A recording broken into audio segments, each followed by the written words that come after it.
Come along, children. Now we're going to have a little music.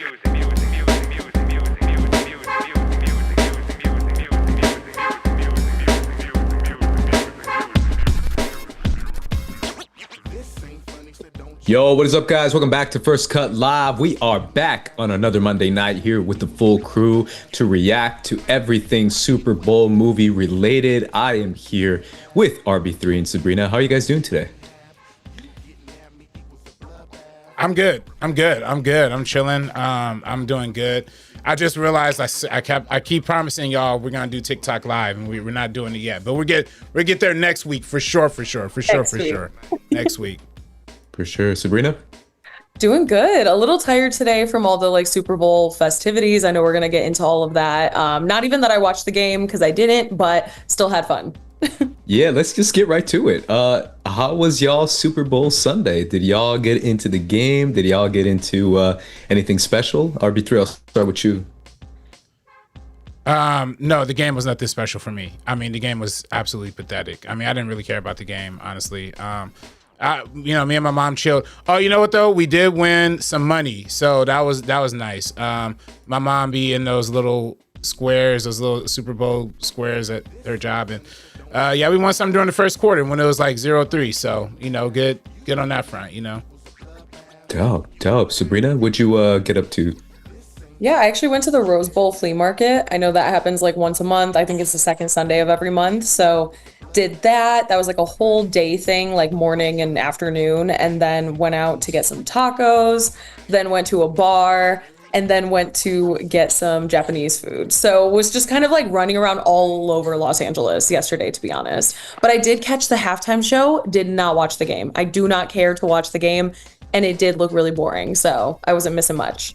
That's the thing about football, man. It's you just never know if you're going to get a boring game compared to something basketball, it happens, but at least basketball, you're usually going to get something competitive, and you just never know who's going to catch up.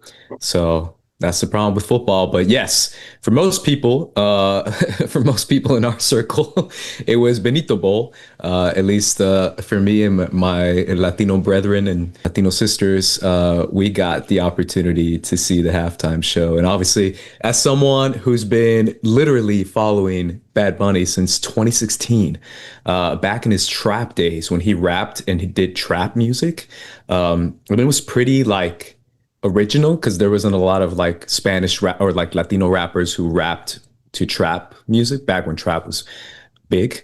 I've been following him for a minute. Every album, I've been clocking that, seeing his evolution in music, seeing him turn into what he did with Debí Tirar Más Fotos, and obviously Un Verano Sin Ti, which is probably, I think I like it better. That's one of my favorite albums of all time, but I love it. I mean, obviously, you guys have known me for a long time. I rep Latino culture, Latino heat since I was little, and I do it hard, and I go hard for a reason. And I love that we saw it at the Super Bowl, and it's a really, really special thing. I got emotional at the end for sure. Yeah, 100%. Honestly, I could not think of a better performance, and I think it's the most important thing in this time that he just focused on celebrating love, celebrating culture, celebrating unity. There was nothing negative. There's no division. Even everything that you can kind of you can feel jaded right now. We do. There are so many times that we feel this way. And I think him just taking the world's biggest stage, especially in something like the Super Bowl, I don't even know if it's the world's biggest stage, but it's a huge deal, especially in America. And I think talking about these problems over here, especially when we do have something like the Olympics going on at the same time as well, and we're seeing our leaders get shamed from people from other countries, even our own players, and then to have him just stand there and discuss unity. And even when we say God bless America, it's we're the United States of America. We are of America. We're one part of so many different nations, and they should be considered whenever we're thinking that we are the most powerful or that they don't matter. We can go into another country. We can have Canada become part of the US. Even his shout out to Canada. It's all inclusivity. It was just absolutely stunning. I still truly cannot believe that people wanted to watch Kid Rock and wanted to pretend. I'm gonna be a hater because because Bad Bunny's sweet as hell and he's doing his damn thing. But people actually chose to pretend that that was good.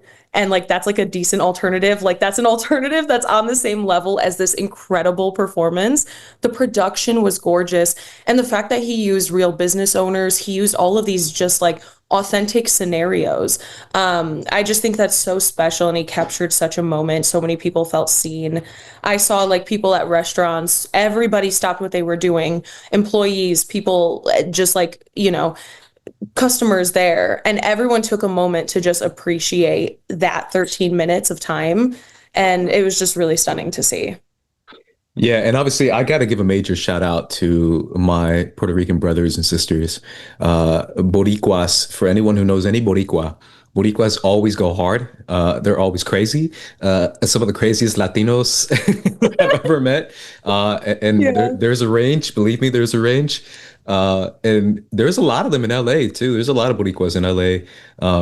And they're always so passionate. So again, crazy passionate and just really about their culture, their people, their lifestyle, what they represent, their music, because obviously everything when it comes to reggaeton and when it comes to dembow and all that stuff, obviously for anyone who knows the history of reggaeton and dembow, the African origins is undeniable. It comes from that African origin. But for anyone who knows anything about the Caribbean, the African origins in the Caribbean when it comes to Caribbean style of music and culture and all that stuff also originates from there. So obviously the original creators of reggaeton are black, and dembow are black as well. So I want to make sure and give that clear setup, but at the same time, just the entire island and islands celebrate this style of music and the fact that it was on the biggest stage. A style of music that I've been listening to again, and I keep saying this, but since I was like 10, it's really, really cool to see. And I got to give a major shout out to all my Boricuas.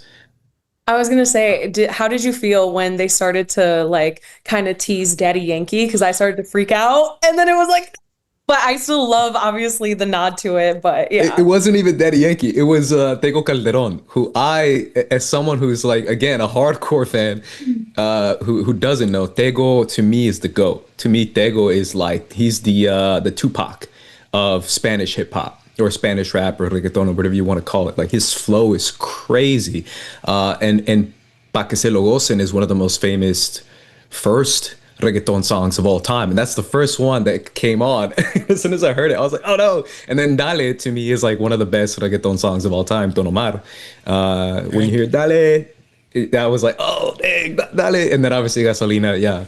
Daddy Yankee, I did grow up with Daddy Yankee as well, so just really thought he was gonna come out of all people. Like really thought for a second, and I was super, super hyped. But I mean, it's still an absolutely incredible show. And then even Ricky Martin coming out for a song that is so hard hitting off of Bad Bunny's record. And yeah, just absolutely stunning. Yeah. RB3, what you think, bro?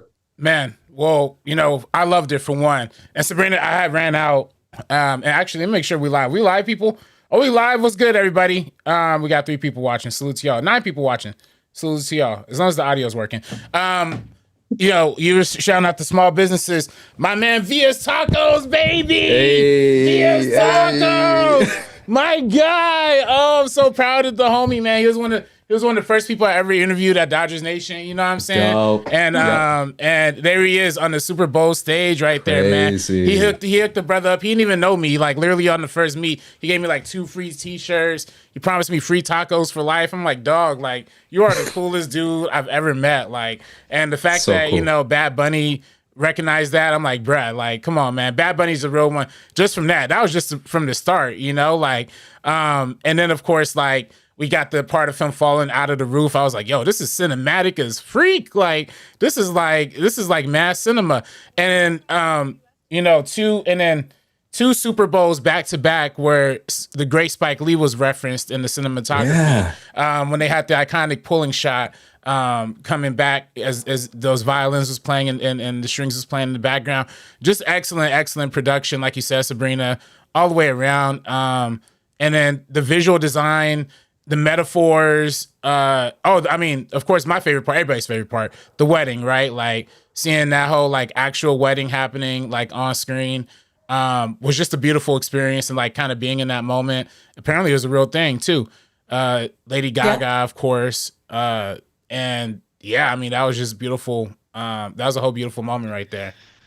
Even all of these big things, but talking about the little moments like waking up the kid when he's sleeping in the chair, Yep. stuff like that. Like Something it's I've done in real life. yeah, well, that's what I'm saying. Like we've all had those experiences, and to see it on screen like that done so seamlessly, like I cannot imagine the energy he had to do to like he's climbing on the poles, he's running around through all these different sets, Yeah. he's dancing through everything. I saw footage from behind the scenes that when Gaga was on stage, he's not even on camera, and he's still dancing in the background because he just. Oh my gosh, I was crying. I have chills thinking about it. I honestly have probably watched it like at least 17 times. I was kind of watching it on loop while I was working from home today. Beautiful. And then, like we're talking about with everything like that, those power grids and making Yeah. those statements that if you, Metaphors. yeah, and all of those like very, very blatant, but you Mhm. won't necessarily understand unless you're kind of in tune with everything. So it's not where people don't have the right to like criticize it. Cause like, even like with Kendrick Lamar's last year, you know, they were taking anything to be like, oh, why is he saying this? Why is he saying this? Why is he talking about this about like America?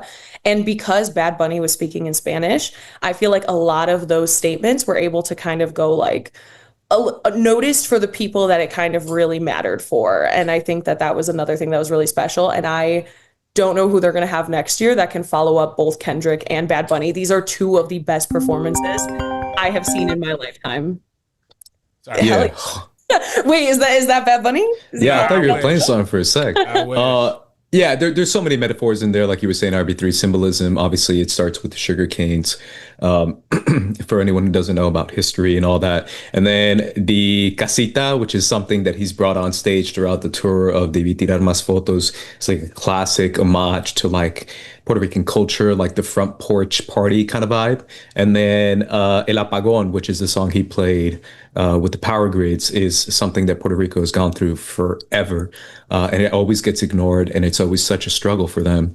There's so many little details in there about like gentrification, about United States imperialism, and obviously just infrastructure in general and how Puerto Rico gets ignored on all those fronts. So it's really, really cool. And obviously the lyrics of the song, for anyone who doesn't know, also hits on those as well. So yeah, cool stuff. And I got to obviously, we're a movie channel. Freaking Pedro is everywhere. Yeah. Pedro Pascal showing up in the casita. I thought that was so funny. I was cracking up when I saw him.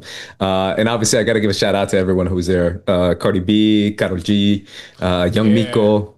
For anyone who doesn't know, Jessica Young Miko Alba. was there. Yeah, Jessica Alba randomly. Yeah. I thought that was the most random one. I was like, everyone else I'm cool, but just what It you think, was girl? funny as What? hell. I saw people saying like she represents the Latinas that like don't dance because Yeah. I don't know if you saw her. She was like the most chill person on stage. Yeah. But it's crazy because like she's literally honey. Like Yeah. you know you can dance, girl.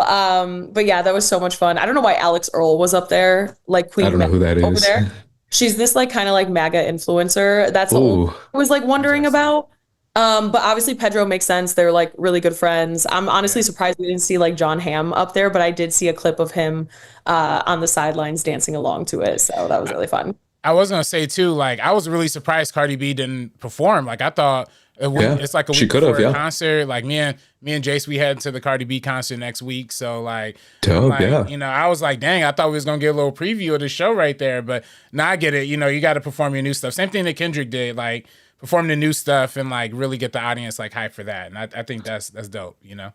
Yeah, and I can't lie. I've loved Lady Gaga forever. Yeah. So when she came on stage and she was doing her salsa, I was like, bruh, get it. I loved it. So I thought that was really cool as well. Yeah, a huge Gaga fan. And I know how much he has been a fan of hers. So I Yeah. feel like it's such a beautiful full circle moment to have like his huge moment on the stage and have her join him for like the smallest amount of time. Their little like dancing moment afterwards, loved it. It was just so cute. Yeah, obviously a very inspirational, poignant, relevant, powerful performance that I feel if anyone hates on it, there's clearly a bad faith intention behind it, in my opinion. Like there's just no way. If you hate on this, then you got some ill intentions. Because that last part, obviously, to me is like one of the biggest things. When he's naming all the countries and he names every single one from all of America, from literally north, central to south, and it's really really special. And I think that's the point. The point is culture diversity, Latino power, Latino inspiration is something that often gets so ignored in the fact that he's bringing it up on stage and so attacked. To be honest, like I don't want to get on my high horse right now, but real quick, I'll get on it. I just got to say, like, there's a reason this is the first time there's been a counter uh, protested performance that was put on by those turning people.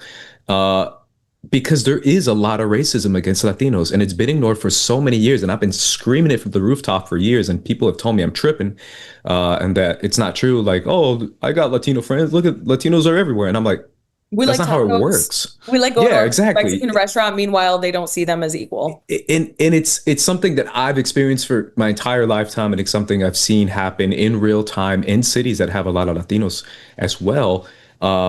And it's sometimes it's subtle, sometimes it's blatant, but it's real. And there's a big amount of hatred there, and I really am glad that it's being addressed in such a powerful, relevant, inspirational kind of way. Yeah, exactly what you said. I think again, even him ending on that message, like the only thing like stronger than hate, like is love. Yeah. And like the together, like we are America. I think those messages right there are something that's going to resonate with a lot of people right now. I know we've been kind of talking about like the state of politics with everything, and it does seem like, you know, people are kind of turning on ideas that were maybe, you know, they thought they were voting for something that they realized they didn't. The writing was on the wall. I disagree with those people. I'm not ready to kind of fully embrace that person yet. But you know, I know there was a lot of like technical, I mean, everything with Turning Point USA is such a scam. That's all they want to do. They want to get your money. And like, again, Kid Rock, you have a washed up person with like two known songs. He's like 50 years old. You have him lip syncing on stage in shorts, and you're going to compare that to this. And you're actually going to even try to pretend that this is on any semblance, the same level. It's absolutely crazy. But this was so beautiful, so important. And again, like I said, Kendrick, Bad Bunny, two of my favorites in a row. Like they were just, they couldn't be more perfect for the time. Yeah. Yeah. Yeah, no facts. Yeah, so my bad. Yeah, no facts. Like, yeah, it's perfect. I mean, I'm very much hoping that they continue with the with a good artist. I mean, there's just a part of me that feels like they're gonna go safe next year, like get like a Taylor Swift or like something like that, you know. But at the same time, though, I'm surprised of how long of a streak we've had of like cool artists, you know, like even you know back to Dr. Dre and Snoop Dogg and you know that one and the like. Okay, Usher was kind of washed, but then Rihanna, the pregnancy reveal. There's a. You know, I like all those. I like Rihanna. I like Usher. I thought I those were dope. love Usher. Yeah, Usher was What are a you little washed. talking about? That was a little No. washed. That was a little hard to watch. But This is a Gen Z take, bro. nah. I just, All the millennials out there are like glaring at you. No, he got classics. Don't get me wrong, he got classics, and he sings them well. You know what I'm He was saying? roller skating. He was doing everything, and he still had vocals the whole way through. Yeah, I just with you on this. I feel. I mean, if I could see the same show on Super Bowl that I could go to Vegas to see, like him do for like a couple nickels, you know what I'm saying? Then I don't know if it's really a show I want to see. But that being said, though, that I will say shout out to. I always gotta shout out my man's Jesse Collins, who was the executive producer on this one. He produces a lot of these shows and a lot of these award shows. Again, I always shout him out because for one, he gave me one of my first opportunities working at the BET Awards and a lot of those kind of things. But also too, I mean, my man be putting on hits after hits. I mean, he's been doing all these runs of Super Bowls like with Rock Nation. He also did the most recent, the last few Oscars, you know, the Grammys. Like he does a lot of just big award shows that are really dope. And the brother's great. I also know the actual director of the thing, Hampton or something like that. I might be mispronouncing his name. He was, there's a lot of amazing creatives that are behind the scenes that like help put this whole thing together. But every single piece of this Super Bowl was just absolutely magnificent. The halftime, not the whole show, but the halftime was absolutely magnificent. Yeah, shout out to the dancers too.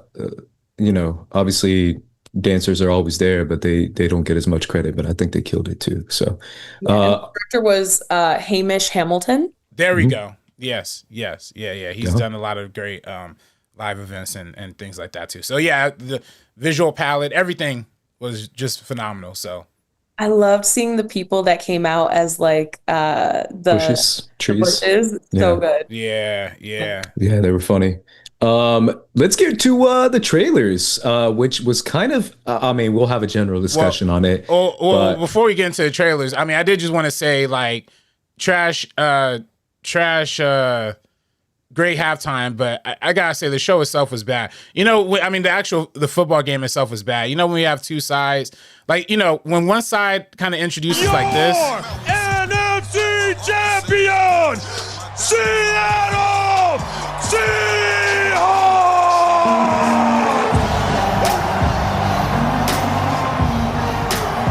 it's like, okay, I already got the ick. Like, that's one side.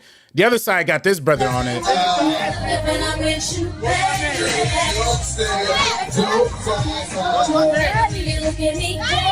at them hopping on them like bunnies. And look, well, watch what you're about to pull out, y'all. Uh-oh. Is that the pink cocaine? So yeah, neither sides are like both sides are pretty morally apprehensible. I don't know. One side definitely. Someone posted this on Twitter, and it just kind of hit me. Everyone on the Patriots is just like evil. I was just about to say, Robert Kraft. I don't follow football, and I hate the Patriots, and I don't know anything about them. I just know they're all bad. That's it.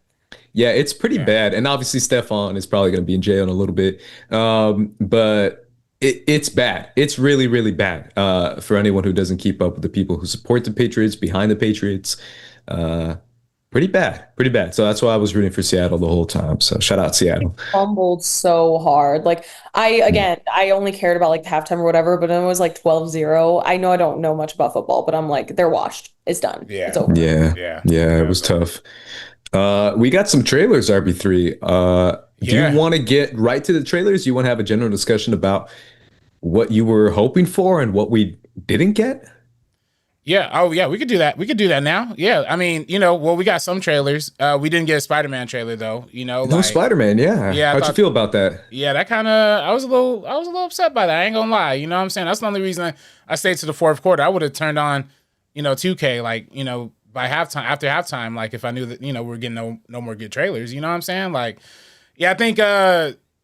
What are they hiding? Like, hey, Sony, this movie comes out in July. Like, it's February, doggone it. The clock is ticking. If I had to guess, maybe they're putting it in front of that stupid Steph Curry GOAT movie or whatever, but, I don't know, Yeah, Sabrina, what you think about no Spider-Man? Yeah, I guess I'm just I wasn't watching any of the trailers at all. Clock is ticking, but I think either way, they don't really even need to do a lot of promo so far out. I think we can even give it another month and a half. People are already going to be hyped for Spider-Man. No Way Home was such a success, and we know Zendaya has like fully cemented herself as like a movie star. Even since the first like Spider-Man Homecoming. From then till now, I've always loved her. We always knew about her. Hello Disney, Shake It Up. But she fully has cemented herself. And then same thing with Tom Holland. I mean, now with everything with the Odyssey, he is just so widely beloved as Spider-Man. He is a like whole generation and a half's worth. Like he's their Spider-Man. So I feel like they don't have to go too hard, but also they have really been fumbling their last few marketing campaigns, if I'm being honest. So that's the only thing that worries me about them being a little bit on the later side. It's like, I don't want to see too much. I don't want a trailer that reveals a lot. But like, get us hype. Start building that up now. Yeah, I'm kind of with you on your first part when what you said. I think they felt like we don't need to. Like they were like, we don't need to pay the $5 million. I think it's $5 million to play on the Super Bowl, we can just do it at a later time, like you said, RB3. They'll probably do it before a movie or online. I think they're just so locked in with what they got with Spider-Man, Mark Ruffalo's Hulk, Punisher's in it, Zendaya and Tom Holland. Like it's just too much already hype that they're just like, why waste money on that 5 million? I think we're kind of reaching that overall too when it comes to big movies and Super Bowls. Like we used to have the big movies show up, and now we have like what, like Hail Mary? Like no hate to Hail Mary, but like that's not that's not going to be the biggest movie of the summer or the biggest movie of the year. I guess we'll have to react to that trailer then. I mean, But I'm just saying, like, you know what I'm saying? Like, it's just not, it's not the big brands anymore. So it is kind of interesting that they're kind of going away from the Super Bowl.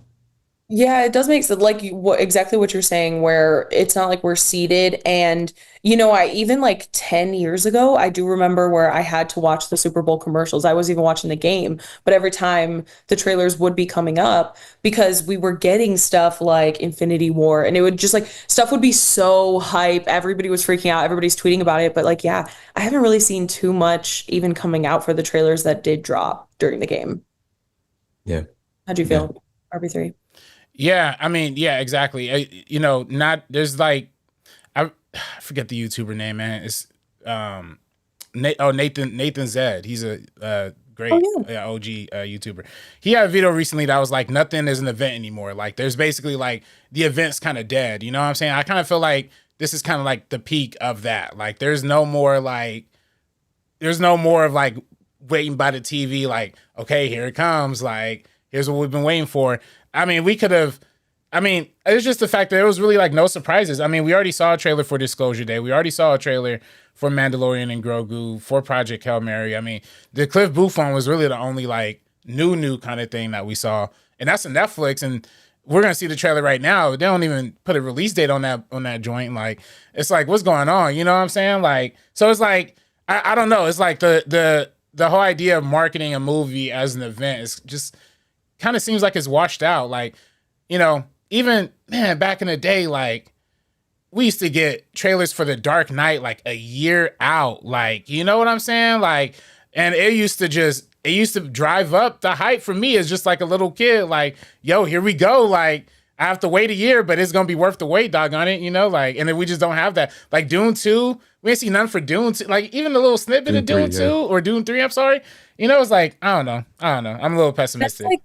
That's exactly what I was saying with like Spider-Man. I know they don't need to, but I actually would have appreciated it, honestly, if they did something so brief. We don't have to see anything, but give us glimpses, maybe trying to like build up that hype again to what Marvel had 10 years ago. Because even like something like Suicide Squad, I remember coming out of, like, I was at home. I was in Chicago. I think I was still in high school. I was definitely still in high school at the time. And I think a year before the film came out, that Comic-Con trailer released in like the worst quality. And I remember being so excited to be able to catch it like that.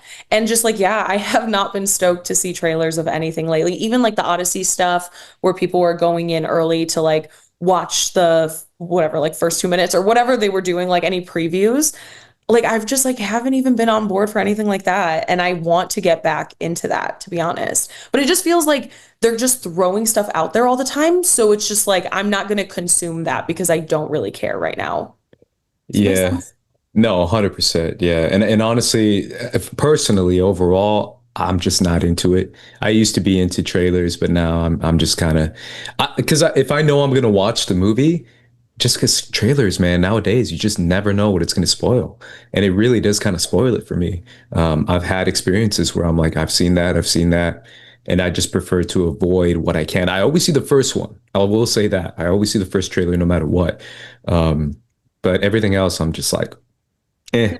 Teaser person. I'm not any trailer person, not even trailer number 1, 2, unless there's a reason to watch it. Like we're just absolutely ragging on all this right now. I was gonna say, like, should we just not react to any trailers or? All right, what's up? Thank you for watching First Cut. Yeah, it's over. All right, cool.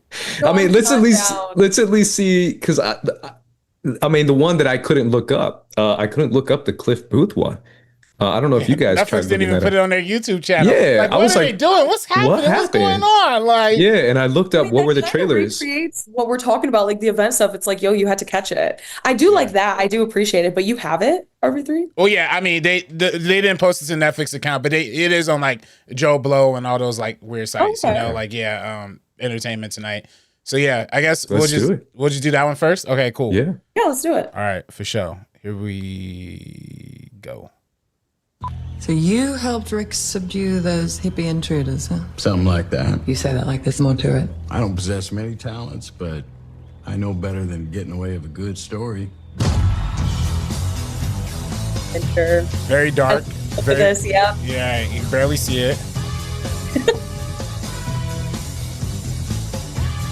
Very 70s though. Looking like Zodiac kind of like. Yeah.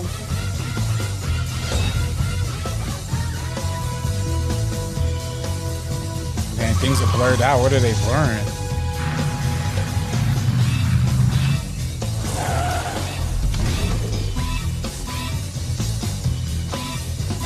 Okay. Oh, curse words. All right. And this look like almost Yaya. Think you're real funny, huh? I'm a little funny.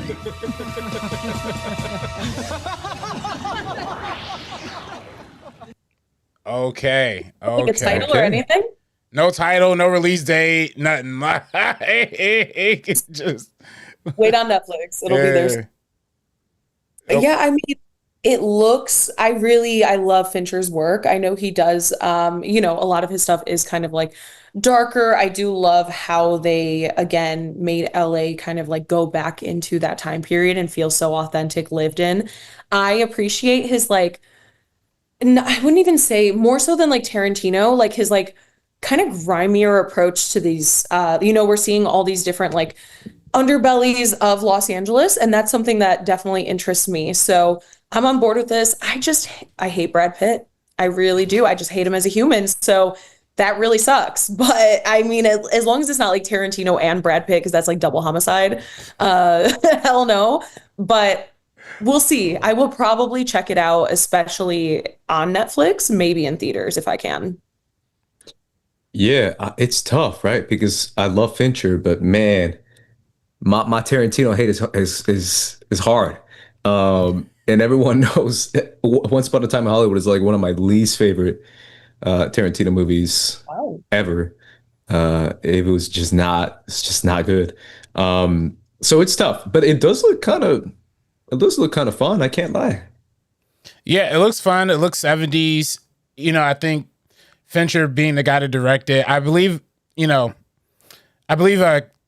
kind of talked about one of the reasons why doing Once Upon a Time in Hollywood in like 1969, right before the Manson murders, is because in his mind, that's before things got like dark, I guess like in LA and Hollywood and things like that. Of course, it's a white man's perspective. Things have been dark in America for Black and brown people for much longer, but And then also like the treatment of women too in Hollywood prior to the 70s, like women murdered all the time. Serial I killers. mean, this is Take my guy. Tarantino. Black Dahlia. Yeah, Tarantino's like, you know what? I would have been fine. Like 69 was great. This is the jazzy years. Ooh, this is why I wish I was born. Warm. It's a little yellowy. Sharon Tate at the theater, feet up. Yeah.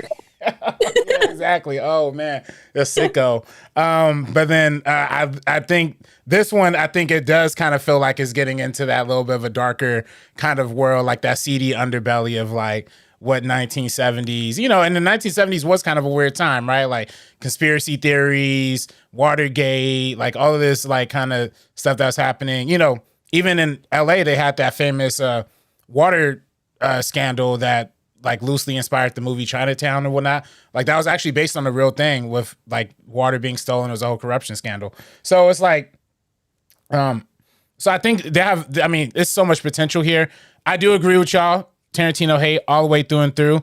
On the flip side though, as much as I loathe Tarantino, I love David Fincher. Like y'all know, obviously Social Network's one of my favorites. It's one of all of our favorites. Like we all love Social Network, and then I love Seven. I love Yeah, Gone Yeah. Girl. Like, yeah. honestly, every Girl with the Dragon Tattoo, like everything yeah. he's touched, I do appreciate so deeply. So yeah, like we'll be seated. What's that TV show? I was obsessed with. I think we Oh, were the one obsessed with with. Jonathan Groff. Yeah, Am I Hunter? Yeah. Mindhunter. That was That the shit one. was hard, bro. That shit was so good. That was the one. That was the one. Yeah, we reviewed that on this channel, right? Yeah, Like season 1. Yeah, we did. We reviewed Mindhunter. We reviewed House of Cards. Like, Yeah. we are very heavy Fincher stands. We did Mank. You remember we went to the drive-in to see Mank? Yeah. Like, come on. We're like almost like the Fincher that's right. like fan club over here. Like, you know what I'm saying? So yeah, I think it is like an exciting movie. And Tarantino, I will say too, also Tarantino movies when Tarantino is not the director are also usually pretty good. You know, like the True Romance, not True Romance. I'm sorry. You know the one with Christian Slater. Anyway, that one, and then the one with Woody Harrelson and Natural Born Killers. Natural Born right? Killers. Yeah, from Oliver Stone. Those are both amazing movies, especially because Tarantino's not behind the camera. When Tarantino gets behind the camera, he gets distracting. We get the feet shots, we get the homages, it gets unoriginal. But when it's like an actual real auteur behind the camera, like, man, you know, it's like a golden and you get the most auteur guy like Fincher, you know, like, oh man, I'm seated, even though, you know, it's QT, but I'm still seated. I hate to say it. And Brad Pitt.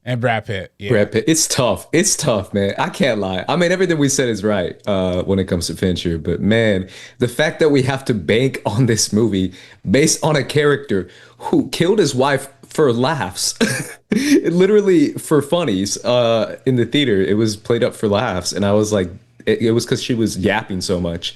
And it was played for I was like, this is the character we're rooting for in the next movie. I guess I think that adds a little bit more to it since we are kind of in the seedy underbelly. Like he's probably part of it. Like I don't think he's going to necessarily be a protagonist that we're like, oh, this is a good person. I do appreciate like a completely morally gray. Like we're following, especially even if, when you think of like a neo-noir, like that vibe, we get a lot of those. You know, we talk about films like Under the Silver Lake or even like David Lynch, obviously with like Blue Velvet. Kyle MacLachlan's not likable. Andrew Garfield in Under the Silver Lake is not likable at all. But it is interesting to see how with those traits, how they kind of navigate through these stories. So I think that that's actually a plus in this.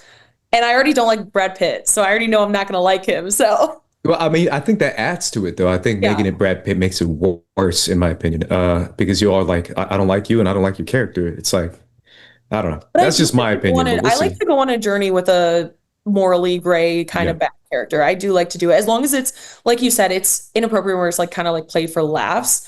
I like when it's self-aware of like, yeah, we are showing you a bad character. He is bad. You're not supposed to root for him. You're not supposed to really like him. And I also think Fincher does that well too, even with The Social Network, like Mark Zuckerberg. You know, he humanizes him a little bit because you kind of have those moments, but at the same time, he is the person that he is, and we see that through and through, and we don't fully like sympathize with him at all throughout it, in my opinion. For sure. No, that makes sense.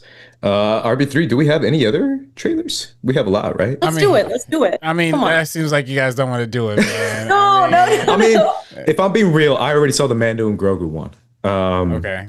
All right. But it wasn't really a trailer. It was like 30 seconds, yeah. But if you want, we can see it. Have you guys seen it? No, it's fine. It's fine. It's fine. Have you guys seen it? I love Grogu. I do. Have you seen it? It's okay. I haven't seen it. It's okay. We can watch it on our own time. No. That was the only one, bro. I haven't seen Disclosure Day. Okay. Oh, Disclosure Day. Okay. I mean, it's up to y'all. I mean, we could go. I mean, we have like, you know. All right. How about this? No Project Hail Mary, because it seems like we all don't give a. I don't care about Project Hail Mary. Okay. All right. Cool. We could agree on that. All right. That's beautiful. And then Mando and Grogu, we could run for like 30 seconds. You know what I'm saying? We could do a 30 second. All right. Cool. All right. Here we go, y'all. Sometimes we choose our path. Other times the path chooses us. Through it all, we keep pushing forward, driven by a deeper purpose. Is that the thing that guided? Right. Is that the thing that ate Luke? Ate Luke. Oh. That helped Luke stay warm. Yeah, he was in his belly. The bond just gets harder to break. This is the way. That's it? Only in theaters and IMAX May 22nd. Okay, all right. That was a waste. Why did that look like a Super Bowl commercial that they utilize characters to put into something? You know what I mean? Like, That was telling you this cereal, and that's exactly the vibe. I think that's exactly what they were going for. Clearly, but I don't know. Yeah, it didn't hit. It's supposed to be a spoof on the Budweiser commercial with the horses. Have you guys seen those commercials? It's such a niche. Like if you're a fan of Super Bowls and football and like Americana and like USA patriotism, that's why they got what's his face, Sam from what's his name from Sam Neill? No, from the Bradley Cooper Lady Gaga movie, Star Is Born. Oh my God! No, the old dude. Yeah, what's his name? My dad had more talent in your finger. Yeah, him. Right. From Big He's in Big Lebowski too. Yeah. And that's why I didn't kind of rock with it, to be honest. Sam Elliott, my bad. Sam Elliott. That's it. Because it's a very those Budweiser commercials are supposed to be very like conservative, and very like pro-Americana. Like, look at us. We're Budweiser. We're in America. And I just didn't hit. It just didn't hit. I don't care. It's supposed to be a spoof on that. And I don't think most people got it. Star Wars Twitter did not get it. Someone who's on there, they're so confused. But I feel like they like knew their audience, I guess, in terms of who would be watching this. Correct. Yes. But yeah, it's not really hitting too much. Star Wars fans didn't get it though. Yeah, exactly. And that's why like we didn't really get it. Like I got what they were going for, but I know that it like didn't resonate really. No. Yeah, Grogu looks really cute. I feel like this at most could have been maybe like a Disney Plus movie, but they're probably gonna make money on it, so whatever. Yeah, what'd you think, RB3? Yeah, no, I mean I agree. So this isn't even like footage from the movie, is what you're telling me. Like it's probably not even footage from. So then, Maybe. what's like the point of like it's again a spoof. animating it's this? Supposed to be a spoof, and but Disney spent a few millions of dollars for this. Bull? $7 million. Are you kidding me? $7 million to make this? $7 million confirmed. Wow. Yeah. For this piece of dog doo-doo? Are you kidding me? So this is why marketing just like is a scam. You know what I'm saying? Like because it's like sometimes these marketing budgets be like 200 million, 300 million. Like they said that the dang Mission Impossible 8 had some stupid marketing budget. I didn't see it. I can tell you one thing. The only thing I saw was the light-skinned homie in the movie pop up on Ridiculous on MTV. You know what I'm saying? Like, that was literally all I saw. So it's like, where's this money going? Is this like a money laundering scheme? Like, I don't know what's happening. Guys, so for anyone who doesn't know, I spent the last few years working in marketing for film.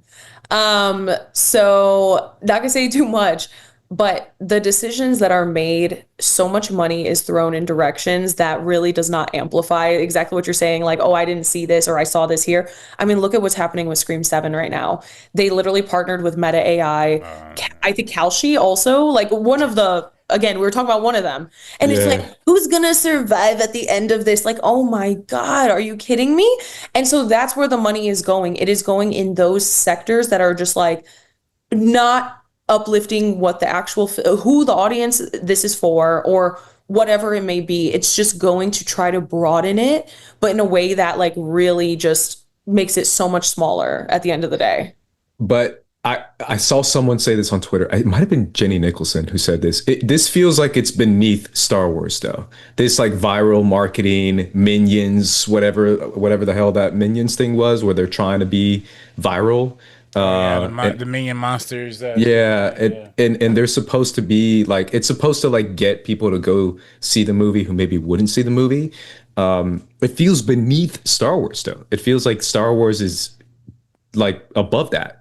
Like this should be for, like you said, Scream 7, sure. No, like, that's way beneath. I mean, Scream 7 because of everything that happened for that film in particular. Yeah. But as far as the Scream franchise goes, they've always had like, because it's been so self-aware, on the nose, good marketing, satirizing everything.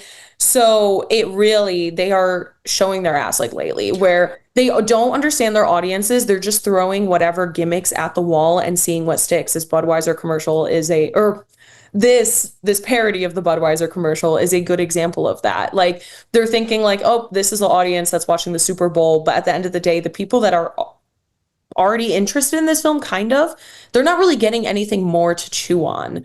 And the people who would know the Budweiser of it all, anybody that's kind of like salt of the earth, American type, whatever, I don't know if they're even really going to see this, especially in a theater. I don't even think they're signed up to Disney Plus. So it's like really understanding your audience and just giving them what they want. But it's so gimmicky nowadays. I don't know what you're talking about with the Minion stuff, but I'm sure that's another great example. I think that's a good word, gimmicky. Yeah, it's very gimmicky. It feels very like trying to be relevant or viral, or I don't know. It's weird. Again, like you said, Sabrina, I feel like if it did hit their target audience, that's the point when it comes to these kind of IPs. Your target audience will market the movie for you.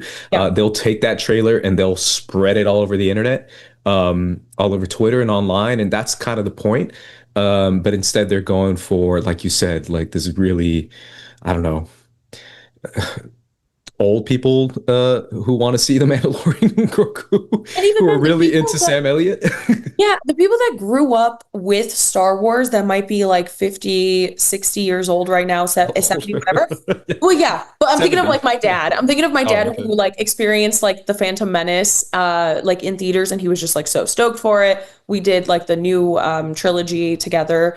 Like I'm thinking about like him, and like he wouldn't care about this. This isn't something, and he loves Star Wars so down, but I don't think he even cares to see this in a theater because he just hasn't seen anything that makes him feel like this is capturing the spirit of what Star Wars was. So even someone, again, like I'm saying, who's like 60, 70, 50, whatever it is, that already had that relationship with the IP, with the brand, this isn't getting them excited about this new story, you know?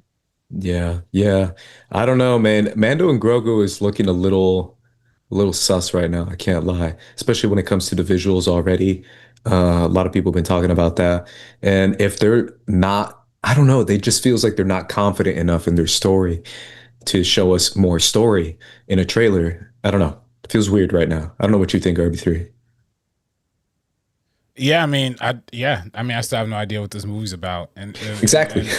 And honestly, it's probably about nothing. Like it's probably like a long episode of TV. So that's exactly it. That's what I was wondering. Was it something that was originally supposed to be on Disney Plus, or did they just decide right away, like, let's toss this in a theater? I think there was a season 4 planned out. And I think they turned that season into, season 4. Sorry, my voice. And they turned it into this. So it turned into a movie. And this is Star Wars. I mean, I have a million speculations, but usually my speculations are pretty spot on, at least when it comes to Star Wars and Lucasfilm. But this is them being, we talked about this a million times on Sabak RB3, being very reactionary to like coming back to theaters in a very cautious manner, in a very like low budget. We're going to like put our feet in the water, feel it out. That's kind of what they're doing with this movie, where it's clearly low budget. It's clearly like unoffensive. There's no, not going to be anything crazy. Don't worry about no wild politics, no women. Yeah, like literally no people of color so far, besides Pedro, who's behind the mask. It feels like it's so safe to the point that it feels a little weird that Star Wars is being this safe. I also just wonder because it seems like the formula really worked well for The Mandalorian, like week to week drops. People were hyped, especially I think was like 2021 that the second season came out. Yeah. I remember people like constantly like I remember I was like sobbing after the finale. People were like invested in it like that. I don't know why they decided to make that season 3. Season 3 was bad. Oh, was it? Oh, it was so bad. Yeah. They basically ended the entire season 2 finale. They just undid it. Wow. And it's just I don't know. I have so many thoughts, and I've said it a million times on this show, but I mean on Sabak at least. But like if this originally, like if Mandalorian season 1 was actually a film and then came out in theaters, it definitely would not have hit the same way as it did as a show. So even if you had a rough season 3, you could bounce back. But like movie, I don't think that's necessarily the right route. But I kind of agree. Yeah. Yeah. I think again, this is Disney playing scared, and when you play scared, you just don't know what you're gonna get, and them not trusting again, new voices, new stories, new cast. They're just so afraid of what happened to the Acolyte that they're just like, let's undo all that. Let's make it the opposite of the Acolyte. No new stories, no new cast, no new like. It's just it feels so like reactionary. Yeah. So yeah. I was go gonna say ahead. I'm just gonna tap in with the chat real quick. Thank you to yeah, all yeah. 9 of y'all watching. I guess nobody cared about these Super Bowl trailers either, huh? At home, huh? Yeah. Jesus Christ. Because of what? What the heck? And then, but yeah, Ronan Unchained said, hearing Bad Bunny list off all the Latin American countries, I stood up and applauded. Yeah, that was great with the flags and everything. Also, I didn't, shout out Bad Bunny, of course. The Green Day performance was actually pretty good too. I ain't gonna lie. The Green Day performance was nice. Wasn't bad, yeah. Yeah, Green Day was nice. And Coco Jones at the beginning singing, I forgot what she sung, but she sung something. That was Yeah, nice. Coco Jump, man. Donovan Mitchell, bro. Yeah, lucky fella. I also want to say with Green Day, I think that was a really great choice. Again, it's like like the NFL could have pulled a Disney and played it really safe where they're like, okay, we have Bad Bunny and we're getting so much. Like Bad Bunny got death threats for this, which is so absurd. Oh, a talented person performing, doing their craft, death threats. And so they could have, especially with someone like Green Day, like played it safe. And I'm happy that they took that opportunity to let them play like American Idiot, which of course was so impactful for the time that it came out. And that was my favorite album of all time until 2015 when Sufjan Stevens released Carrie and Lowell. So that album was on repeat in my household for literally decades. Yeah, throughout my entire childhood. It was so serious. You don't have to tell me. I literally came dressed as for Halloween. Like, what was it? Like 5 years ago or something? Yeah, it was 2020, I think. Yeah, I know that whole album word for word. So yeah. Okay. Nah, that was, oh man, iconic stuff right there. Best. Yeah, that was great.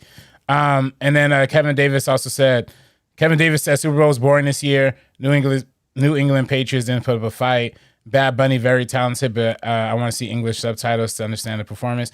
I mean, I didn't need English subtitles for me personally, Yeah, you don't really need it. Yeah, I mean, I just vibe with it. I've been bumping that little wedding dance song all day, personally. Yeah, Baile Inolvidable. That's my favorite one. Yeah.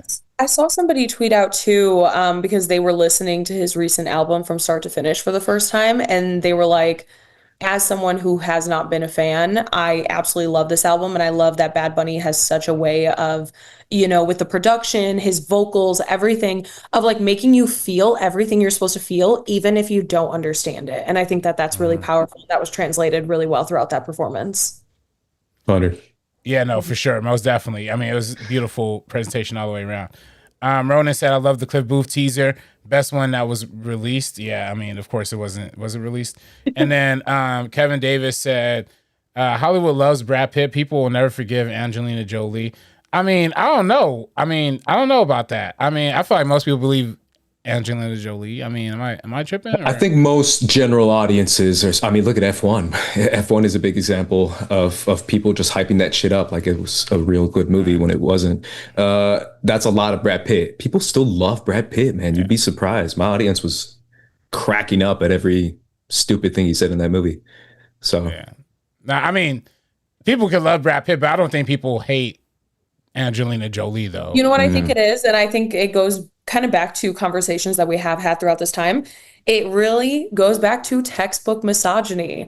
Like in the 2000s, she was seen a certain way. So now, of course, he's the like charming good guy always. And then she's going to be the bad girl. And if something bad happened, she probably did something to like provoke, because look at her. She was so crazy. She was this, she was that. She has done so much charity. She has done incredible work across the board. And just because somebody has like a bad girl era doesn't necessarily mean anything. But again, the 2000s were absolutely wild when it came to like the tabloids, like everything. So I can't even open up that can of worms right now, but I really do think it stems back from that. People can't unsee the idea they already have of her. Think of even something like Anne Hathaway when she accepted her Oscar, and people are like, oh my God, she's like she's so fake. She's like way too emotional. It's like, girl, she just won the biggest award you can get in her craft. Of course she's emotional, and it's sweet and it's authentic. But everybody made fun of her for like the longest time just for that. So Yeah. No. Yeah, no, I agree with that. Do we want to even, so no disclosure day and no, we can do disclosure day if you guys want. Okay. I mean, I love Josh O'Connor.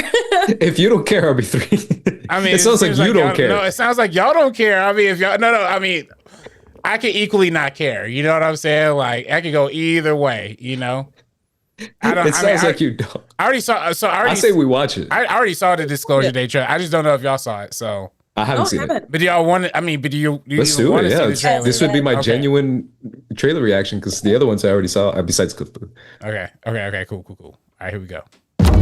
We're interrupting our coverage. There has been a threat to publicly release government material long shrouded in secrecy.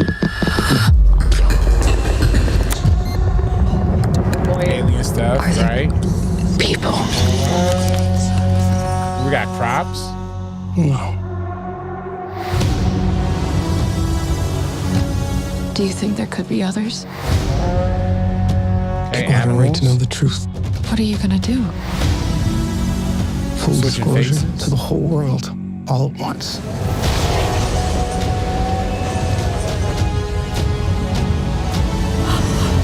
If you do this, there's no undoing it.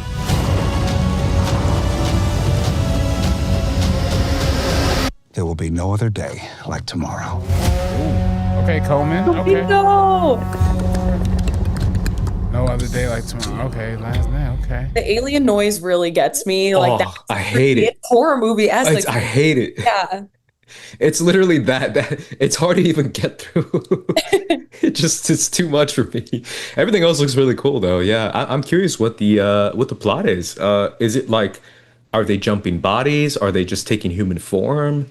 I mean, it looks like it's it's interesting. animal form, right? Like Animal form, yeah. Deer. I don't know. Everything like Emily Blunt looks like they're taking over her, and kind of makes sense if you want some type of message out where she's in front of the camera. I don't know if she's like a weather woman or a newscaster of some sorts. And she has that moment from the other trailer, which I did see in theaters, because normally, again, I don't watch trailers, but I saw that. Yeah. And Josh O'Connor, I just feel like he is so incredible in every single thing that he's in. Again, excited to see this lineup. Colin Firth, Coleman Domingo. I did not know he was in this. I didn't know either. Yeah. Trailer 2 weeks in a row with Michael in this one, where Coleman Domingo. Yeah, for real. Pops up. Hey. Yeah, that's your homie. Yeah, that's my guy. We bonded. Yeah, no, that's cool. I'm excited to see what Steven Spielberg does. I think he's gonna do a very, I don't know how to say it, a very like appealing, old school sci-fi like epic. I think that's what he's aiming for with this movie, especially with the release date. So, yeah, what do you think, RB3? Yeah, it's definitely, yeah, Spielberg back in doing summer movies. I mean, it's just a great time. And of course, he knows how to do them the best. I mean, he kind of created the formula. And I think what's going to be really special about this is the fact that it's an original story. So like, we truly have no idea what it's based on. It's based on original ideas Spielberg had. I know Spielberg spoke it's funny, coincidentally, Spielberg had the idea for this movie around the same time that like Nope was like around coming out. You know what I'm saying?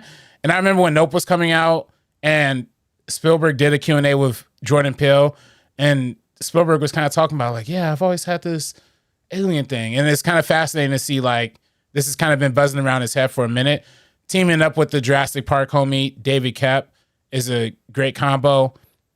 To be honest, David Koepp's last script wasn't the greatest, with Jurassic World Rebirth, but it's okay. I heard they threw together that movie in like 9 months. So, who gives a F? They threw it together and it kind of like was watchable. Yeah, I think this one is going to be great. I mean, very excited for it, so.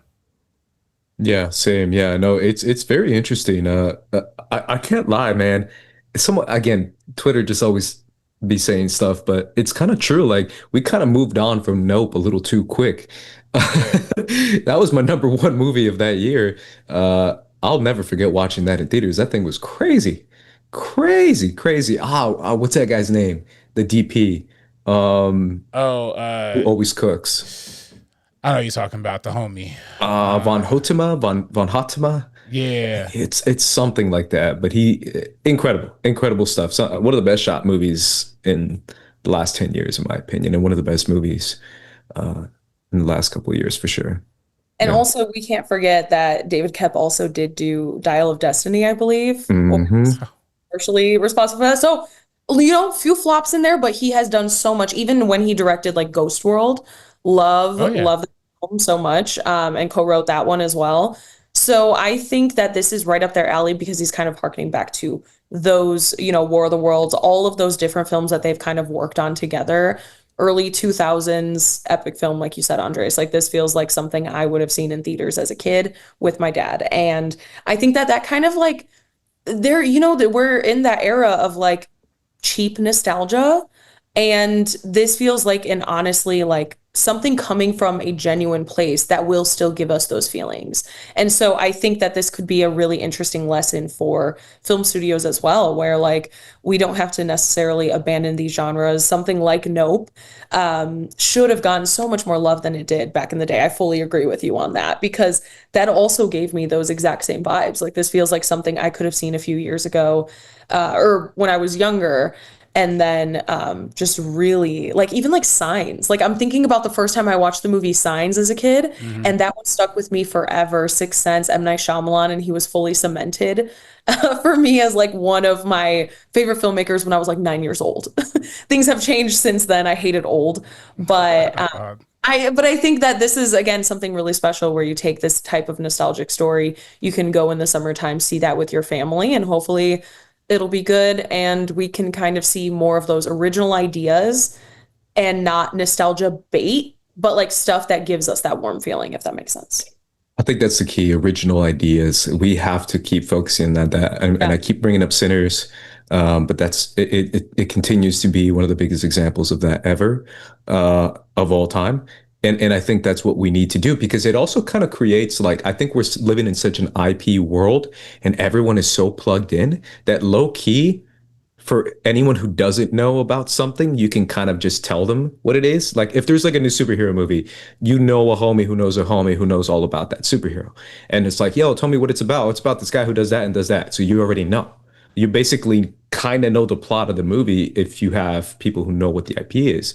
And then when you go into movies like these or like Nope or like Sinners, it's like you just don't know what to expect. Yeah. You have no idea. And it's so much fun because it really just takes you for a ride.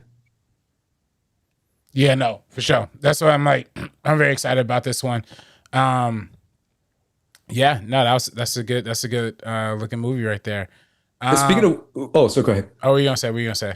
No, I was gonna say, we got the chance to vote last week for the Latino Critics Association, Latino Entertainment Journalists, and we voted Sinners. Yeah, Sinners was the winner. So that's why I brought it up pre-show RB3 really quick. But that's what's up. Hey, it just came out today. Yeah. So hey, best director Ryan Coogler as well. So yeah. Hey, so that's what's up. Shout out Sinners, getting more and more awards. Black and Brown, we on the same team. Black and Brown, we did the that's what I'm saying. Same bro. winners, you know what I'm saying? Yeah, Sinners. It is. Yeah, bro. We just see what quality is, and I was like, that's quality. I'm voting for it, and my fellow journalists agree. So let's go, let's get it. That's what we up, man. I mean, hey, Sinners is best picture. We writing. Fingers crossed. It could happen. It could happen. I hope. Sorry. I hope so. I hope so. I hope like best original song. There's still so many of those that I'm like, I hope Sinners ends up coming out by the time we get to, because we have another month and some time. So, and I don't know when voting ends. Maybe like what, 3 weeks from now? Voting for the Oscars? Yeah. It ended already. Oh, full voting? No, I thought that was just for the nominees. I thought that was nominations. No, I think voting's still open. Good point. I'm wrong. Yeah. So I think we have another like 3 weeks for that, and it's like 2 weeks before the show. So Okay. Oh yeah, we gotta rally hard. Yo, we gotta rally hard. Yes, awards too. We gotta show up for our boy Ryan Coogler. Come on, we gotta get that out. Nah, best director too. Yeah, get that old fart PTA up out of here. Nah, I'm just kidding. I love PTA. I mean, at this point, I don't know. I think I'm sick of PTA. Wait, why? What are you sick of PTA for? What do you say? I mean, there's some stuff that came up, and I was like, all right, this is kind of weird. And it's just really niche stuff. We don't have to get into it tonight, but okay. Yeah, you gotta tell me off camera. Let's just say Ryan Coogler should still win for real reasons, and then obviously for other reasons. Yeah, no, facts. No, he's definitely the GOAT. And then just real quick, the J Mighty said, yo, happy to see y'all. Happy to see you too. I like to think that a lot of our peoples are watching.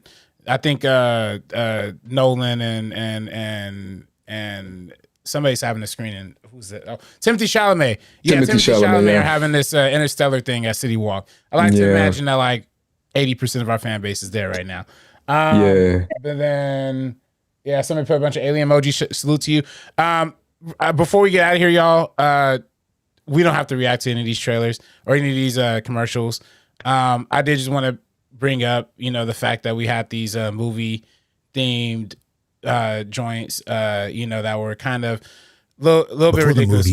Sorry, I'm muting that. It kind of goes back to everything I was saying, the like nostalgia slop. I'm so over every trailer right now.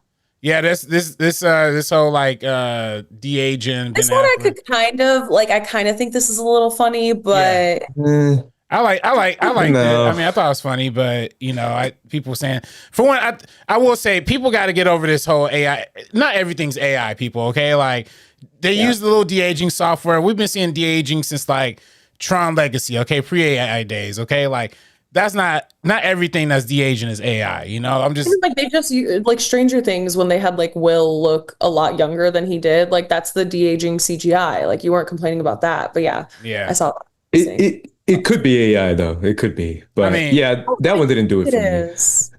That one didn't do it for me. Yeah, and then they had muting it again. That Jurassic Park dumb one right here. With the internet, connection going out. I did like that Samuel L. Jackson made 2 Super Bowl appearances. Wait, where is it? Here we go. Yeah, Sam Jackson, like back to back. You know what I'm saying? But that one was really stupid too. Yeah, and more. I can handle that. And sorry, then lastly, this Adrian Brody BS. I don't know if y'all saw this one too. Like, this one was funny. This one was actually kind of funny. Was it? Yeah, it's just Adrian Brody tweaking out because they're telling them to do like a basic line, and how these actors get, they gotta take everything all dramatic and stuff. It's basically like Wonder Man. You know how in Wonder Man he starts overthinking over 3 sentences. Like that's basically what this commercial is. This one was kind of funny, honestly, and no like de-aging and anything. But yeah, I liked it. Yeah, it's kind of crazy because I'm kind of over Super Bowl. I'm kind of over ads in general, but Super Bowl ads, man, they just don't do it for me. You know what? Again, like with marketing, I feel like we see ads everywhere. You're scrolling on Twitter, you see an ad. But it's not even like, if you were reading a newspaper and there's like little ads, you can avoid it. Now it's like I want to open up a YouTube video. I have ours open up. I just had to skip on an ad 2 seconds ago. So it just feels like it's endless. On TikTok, half of the content is like ads from companies, and then half of it is ads from like UGC creators that are selling something off of TikTok Shop. It feels like it's so oversaturated that you can't even be creative with like telling a story with marketing. And I feel like that was kind of the fun of like the Super Bowl, where they were talking about ones that just like either touched on relevant topics or anything along those lines, something that was like impactful and emotional. But I'm gonna watch the Kitty Bowl and the Puppy Bowl. I'm gonna see what that's all about. I couldn't watch them yesterday because I got home way later than I wanted to, but I think I'm gonna check them out tonight. And hopefully, and RB3. Didn't you have a homie who had a commercial? Yeah, I did have a homie. Okay, this one. Let's actually watch if y'all cool with that. How can I just let you walk away when all I can do is watch you leave? When I stand here, like singing toilets, you can't go wrong with singing toilet. Like that's fun. Yeah, like, and there's all kinds of toilets. You get the fancy ones. the bar joints that you be puking in, like we are united, you know, in toiletry. Even the porta potties, you got to get a vocal in too, you know. The shower got some vibes. The outhouse. Hey, look, the urinals. That's how I like to, you know, tip to tip.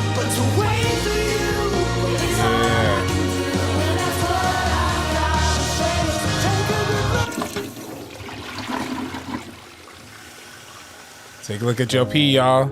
Make sure y'all hydrated. Oh, make sure y'all stay hydrated, y'all. I was waiting for it. I was like, what? Man, make sure keep your water on deck, y'all. Keep your water on deck, you know? You know who we haven't talked about being super hydrated in a minute? Andres. Because back in the day, you would have the gallon jug of water all the time at the studio. We were filming the podcast, and we don't see it anymore. It's off camera. I know. It's off camera, yeah. It's dead ass here, though. It's still there, yeah. But gotta keep it on deck. But I got talked out of it, man. I got talked out of it. Well, yeah, no, don't bring that to a bar though, for sure. But like, you know, bring it outside. You know what I'm saying? But definitely for the indoor vibes. You know what I'm saying? Like, for sure. But shout out to your homie, man. Liquid IV is a big company, man. I'm sure he. Yeah. My homie Brandon Espy, man. You know what I'm saying? There's the OG, triple OG right here. We actually had him and interviewed him when he did his Hulu movie, Mr. Crockett. Back last year, and he's the homie. I literally just see him all around town. We've been in film festivals together, and then I just see him at like black events all the time. We always dap it up, and he's cool. I mean, he was just the homie for even just coming on Real Ones to talk with us too. But yeah, I mean, you know, salute to him. You know what I'm saying? Yeah, that's a big deal. Yeah. That was, and he said they really spent on his Instagram. So he said he spent like 5 years kind of putting that together. Like, you know, it's been a long journey to like get that commercial going, just do the creative and stuff like that. But you know, salute to them, and yeah, those to me it was honestly my favorite commercial, unbiased, you know, of course, like, but you know, with bias and without bias, I do think it was actually really funny and informative. So kind of get into that message thing you was talking about, Sabrina, like something that's funny but like also has a message for you. It hooks your attention, and then that's how you get to whatever the thing is, and it doesn't feel like it's super cheap. The Dunkin' one, a little cheap. I saw a different like AI one too, where it's like no ads on like this AI. It was like shade to like OpenAI. I'm like, how about don't use either one of them? Yeah. Don't use Claude and don't use OpenAI or any AI site at all. But I will say again, to OpenAI, like I do like to see them talking crap because they are Trump's biggest donor. And so remember that if you're going to open up ChatGPT or whatever, I'm looking at anybody. Come on. I've never used it. Delete it. AI needs to stop, man. That shit. That AI and betting on random ass shit. I just can't. I can't do it. Can't do it. Appreciate everyone who tuned in watching the show. We got as big as a Super Bowl. Big as a what? Sabrina, where can everyone find you? You can follow me on Twitter and TikTok at Sabrina on Film, and then Instagram at Sabrina on Film or .onfilm. RB3, where can everyone find you, man? You can follow me on Twitter and Instagram at Director RB3. You can find our merch in the top link in the comments down below. Get you your first cut hoodie, embroidered, you know, deluxe edition. We also got t-shirts. We got some Bach merch on there as well. So make sure y'all get hooked up on that. And then also too, check out my review for Wuthering Heights, which is also on the channel as well. So. Check that out, obviously. And then speaking of Sabak, make sure you guys tune in Thursday. Sabak the Block back at 7 p.m. PST. We will have guests. We have a fellow podcast coming on. Friends of the Forest podcast will be on the show, so make sure you guys tune in for that. You can follow me everywhere at Squad Leader Ace. And for the First Cut crew, we're going to be peacing out. So peace, deuces.